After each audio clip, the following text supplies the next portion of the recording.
জুলাই একটা পাটপাড়ি ছিল। শান্তা ফারজানা একের পর এক বিতর্কিত বক্তব্য ও কর্মকাণ্ডের কারণে বর্তমানে ব্যাপক সমালোচিত।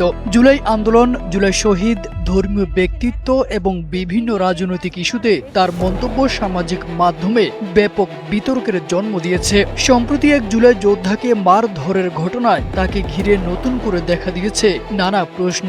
আসনাদের ঘাড়ের মাংস বেড়েছে, শরীরের মাংস বেড়েছে, কালা পাটার তেল চিকচিকে কালা হয়ে গেছে। শান্তা ফারজানা নতুন ধারা বাংলাদেশ এনডিবি এর ভাইস চেয়ারম্যান। তাকে ঘিরে সামাজিক মাধ্যমে ছড়িয়ে পড়া একটি ভিডিও নতুন করে বিতর্কের জন্ম দেয়। ভিডিওতে দেখা যায় রাষ্ট্র সংলাপ ফোরাম এসডিএফ এর নেতা আনম আয়াস মাটিতে পড়ে আছেন এবং শান্তা ফারজানা হাতে থাকা একটি কালো রঙের লোহার পাইপ দিয়ে অনবরত তাকে মারধর করছেন, জানিয়ে ব্যাপক সমালোচনার সৃষ্টি হয়।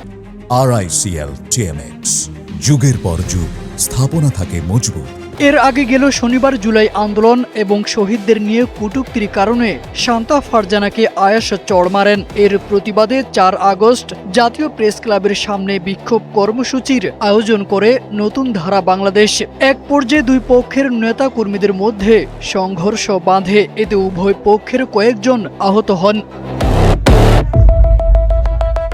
এদিকে এসডিএফ এর দাবি, শান্তা ফারজানা কর্মসূচিতে জুলাই আন্দোলন, জুলাই যোদ্ধা এবং বিএনপিকে নিয়ে আপত্তিকর মন্তব্য করেন। এর প্রতিবাদ জানাতে গেলে নতুন ধারা বাংলাদেশের নেতা কর্মীরা তাদের উপর হামলা চালান। অন্যদিকে নতুন ধারা বাংলাদেশের দাবি, তাদের শান্তিপূর্ণ কর্মসূচিতে আয়াসের নেতৃত্বে হামলা চালানো হয়েছিল।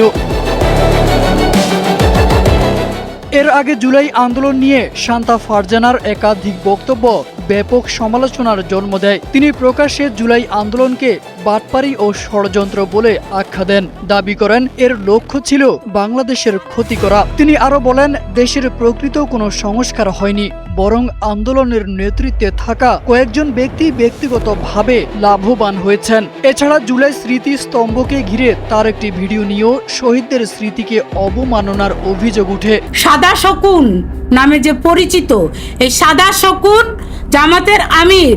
ধর্মীয় বিষয়ে তার একাধিক বক্তব্য বিতর্কের জন্ম দেয়। সমালোচকদের অভিযোগ, তিনি ইসলাম, আলেম ওলামা, মাদ্রাসা শিক্ষা এবং শায়েখ আহমদুল্লাহকে নিয়ে কটাক্ষ করেছেন। পাশাপাশি জামায়াতে ইসলামীর আমির, দাড়ি টুপি ও ধর্মীয় পরিচয় নিয়েও তার বিভিন্ন মন্তব্য সামাজিক মাধ্যমে ব্যাপক প্রতিক্রিয়ার সৃষ্টি করে। এসব বক্তব্য ও কর্মকাণ্ডের কারণেই শান্তা ফারজানা বারবার সমালোচনার কেন্দ্রবিন্দুতে উঠে এসেছেন।